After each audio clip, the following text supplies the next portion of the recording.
My world turned upside down when my dad collapsed and was rushed to the hospital.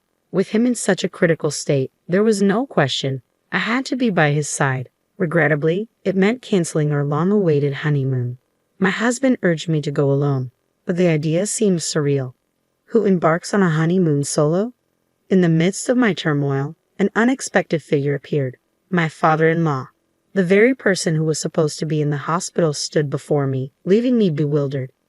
"Why are you here, father-in-law?" I asked, my mind spinning. But let's rewind a bit. My name is Sarah, and for the past 5 years, I've shared my life with Mark. This summer, he finally popped the question, but those 5 years felt like an eternity. We'd often visit each other's parents, discussing our future with enthusiasm. However, Mark's reluctance to commit began to gnaw at me. It took an ultimatum before he finally proposed. With wedding plans in full swing, all that remained was our honeymoon. Mark planned to spend the day with his parents while I had dinner with mine, who had traveled from out of town. As I packed for our Italian adventure, I sent Mark a message, expressing my excitement. Yet silence greeted me in return. Assuming he was exhausted from the day's events, I brushed it off and retired for the night. I hoped fervently that Mark wouldn't oversleep for our flight the next day. Despite feeling a bit nervous, exhaustion eventually led me to drift off to sleep. The next morning, my slumber was abruptly interrupted by a call from Mark. "Sarah, something terrible has happened," he began hurriedly the moment I answered. My heart sank as he delivered the shocking news. My dad had collapsed and was rushed to the hospital. The implications hit me like a ton of bricks. "You'll have to go on our honeymoon alone today," he continued. I couldn't help but let out a bewildered exclamation. "What do you mean?" "But your father was so full of life at our wedding yesterday," I protested. "I'm as shocked as you are, Sarah. I'm staying by his side, but you should go ahead without me," Mark insisted. I refused to entertain the idea. "Don't be ridiculous. If your father's ill, there's no way I can leave for our honeymoon. Who on earth goes on a honeymoon alone?" I pressed Mark for details about which hospital his father was taken to, but he stubbornly refused to disclose it. "If I told you, you'd come to visit, wouldn't you?" he reasoned. Dad insisted that I should still let you go. Please respect his wishes. Feeling torn, I asked if he planned to join me once his father was feeling better. "Of course, I'll come as soon as things are settled here," he assured me. But I couldn't shake the ominous feeling. "Don't jinx it by saying as soon as things are settled," I cautioned. Mark cut me off abruptly. "Please let me handle things here and proceed to Italy as planned. I'm about to arrive at the hospital, so I won't be able to pick up your calls. Talk to you later." With that, he hung up before I could respond.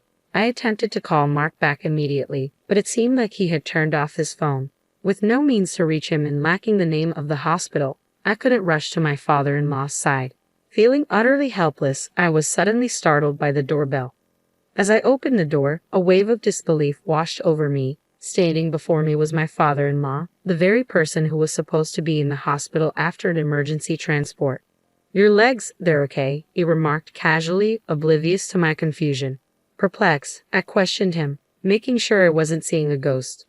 "Are you feeling all right?" "Oh, I may have had a bit too much to drink at the wedding yesterday, but I felt fine this morning. Definitely sober now," he replied. "I came to pick you up after dropping Mark off." "Dropping Mark off?" I echoed, my confusion deepening. "Yes, for your honeymoon. I dropped him off at the station, but then I realized I should have come to pick you up too.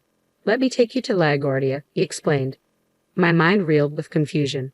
My father-in-law, supposed to be in the hospital, and Mark, supposed to be accompanying him there, now dropping off our son at the station. Nothing seemed to add up.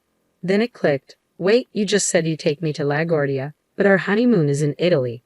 "Oh yes, that's what I thought too." I was surprised, he admitted. When Mark dropped the bombshell this morning, announcing a last-minute change of plans for our honeymoon to Alaska, my mind became a whirlwind of questions. Alaska, it seemed out of the blue, leaving me baffled.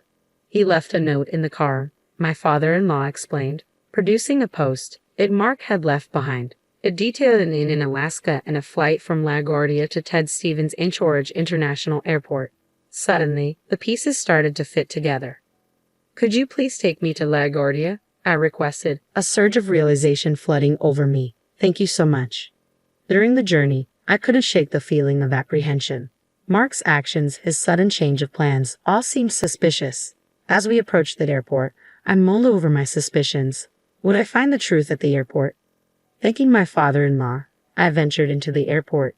Near the check-in counter for the flight specified on the post, I spotted Mark. But he wasn't alone. Arm in arm with a young woman, they appeared intimate, effortlessly selecting drinks together. It hit me like a ton of bricks. He had been cheating on me all along. The affair likely began while we were still together, explaining his reluctance to commit.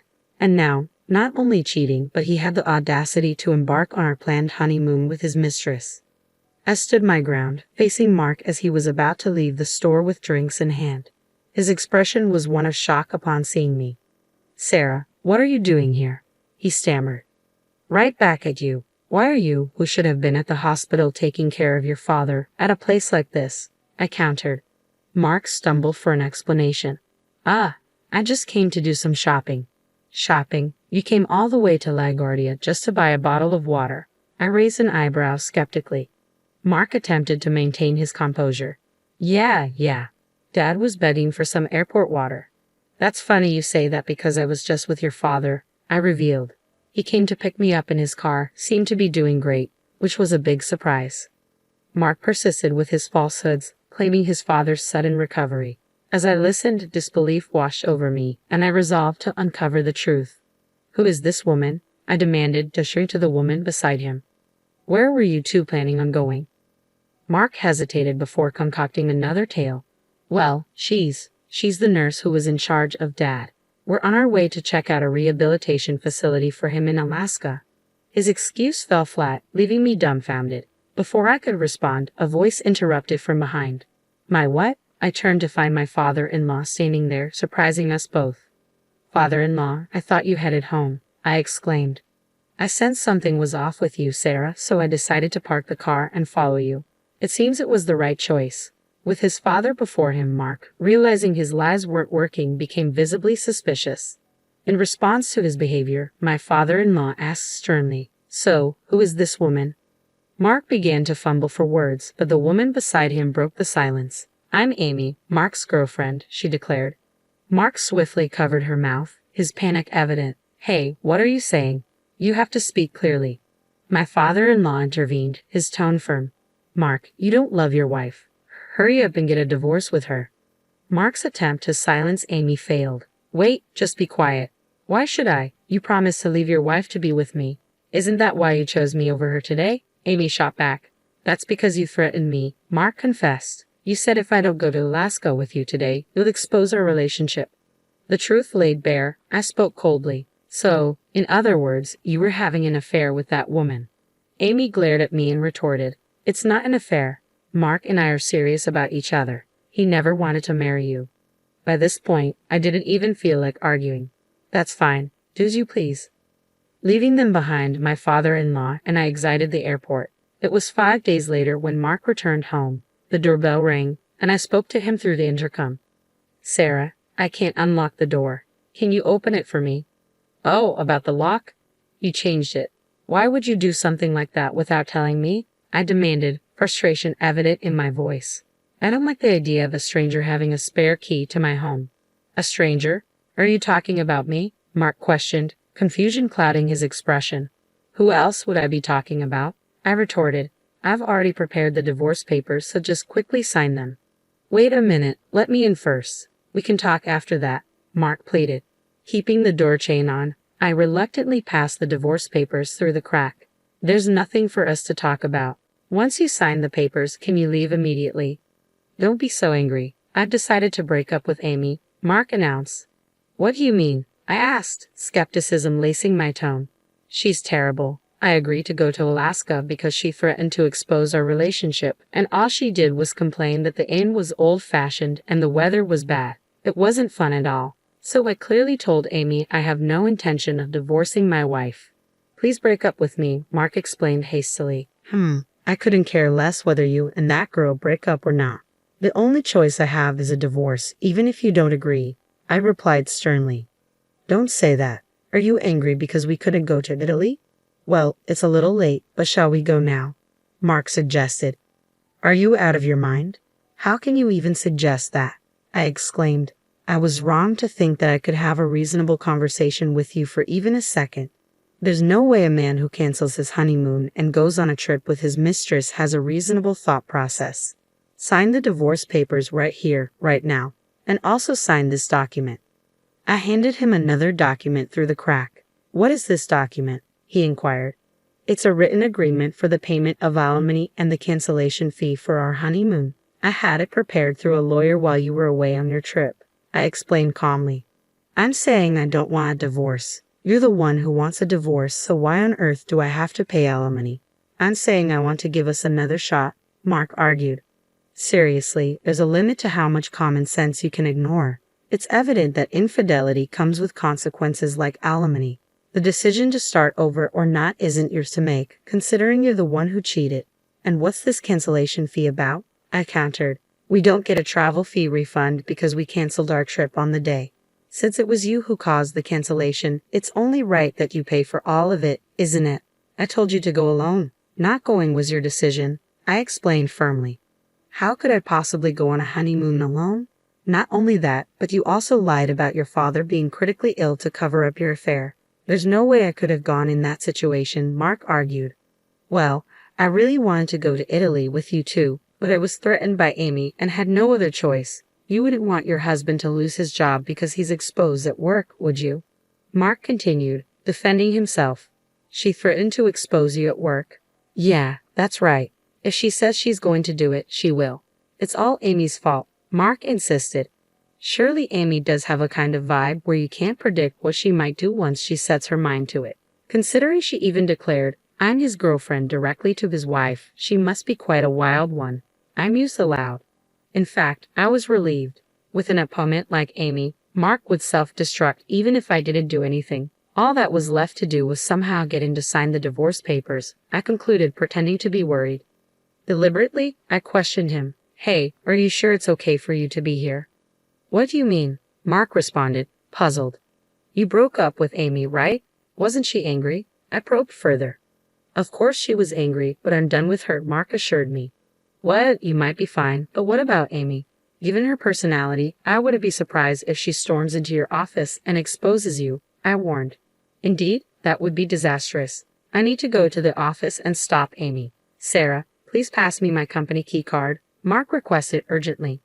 I pulled out Mark's company key card from his drawer and showed it to him. Yeah, that's the one, he confirmed, reaching for it. Quickly, I shook off Mark's hands as he tried to take it through the gap in the door. I'll give you the key card in exchange for your signature on the divorce papers and the payment agreement for the bill. With this proposal, Mark would likely agree and sign. Have you decided? You better hurry. Amy may beat you to the office, I urged. All right, Mark relented reluctantly, signing all the documents and passing them through the gap in the door. Here, this is good enough, right? Hurry up and give me the key card. Once I handed over the key card, Mark dashed off towards the office. I went to the courthouse to submit the divorce papers and handed the signed payment agreement to my lawyer. It was a relief that at least the financial matters had been sorted out. The next day, I received a frantic call from Mark. Hello? Ah, Sarah, what do you want? We are legally strangers now. We have nothing to talk about. Mark snapped. Wait, don't hang up on me, Mark pleaded desperately, leaving me feeling a little curious about what happened. I decided to listen to this story. So, what do you want? I inquired. I was called by the board when I got to the office today. Everyone knows I had an affair, even though I got ahead of Amy. Isn't that weird? Mark began. That's because I told them. I confess. What? You told the board? Mark's surprise was evident. Yes, I felt sorry for them because they came to our wedding, but we got divorced so soon. You seemed busy with Amy, so I decided to explain the reason for our divorce to our guests. I explained. Guests? You mean not just the board? You told everyone at my office? Mark's disbelief grew. Yes, when I told them my husband preferred a cheatcation over our honeymoon. Everyone was appalled. But how am I supposed to face everyone at work going forward? I questioned. You don't have to hide your true self anymore. Isn't that a good thing? Mark attempted to reason. Don't mess with me. You ruined my life, I retorted. I should be saying that to you. I wish I could reclaim the 5 years I wasted on someone like you. Mark responded, defeated. When I raised my voice, he had nothing more to say. Why don't you just be with Amy? If her feelings for you are so strong, Wouldn't she support you even if you quit your job? I suggested. No way. Nothing good happens when I'm with that woman. The only one who can support me is you, Sarah, Mark pleaded. Nothing good happens when I'm with you. If you want support, you should think about other people's feelings a bit more before you act, I remarked. Yeah, I truly regret it. So let's try again, Mark proposed. No chance. How about reflecting, turning over a new leaf, and getting back into the dating scene? Oh, and maybe find a job first, I suggested. Sarah, don't abandon me. You're the one who betrayed me first, Mark pleaded. You'll just have to live with your regret, I replied, ending the call abruptly. It seems Mark returned to his parents' house to borrow some money a few times, but my father-in-law, who had been made out to be gravely ill without him knowing, and moreover, was used as an excuse for Mark's infidelity, was furious. Eventually, he cut ties with Mark. Mark found it increasingly uncomfortable to be at his company and ended up quitting his job. Job hunting didn't go well, and it seems he's barely making a living by working part-time at a convenience store. On the other hand, I moved into a new home with the alimony from Mark.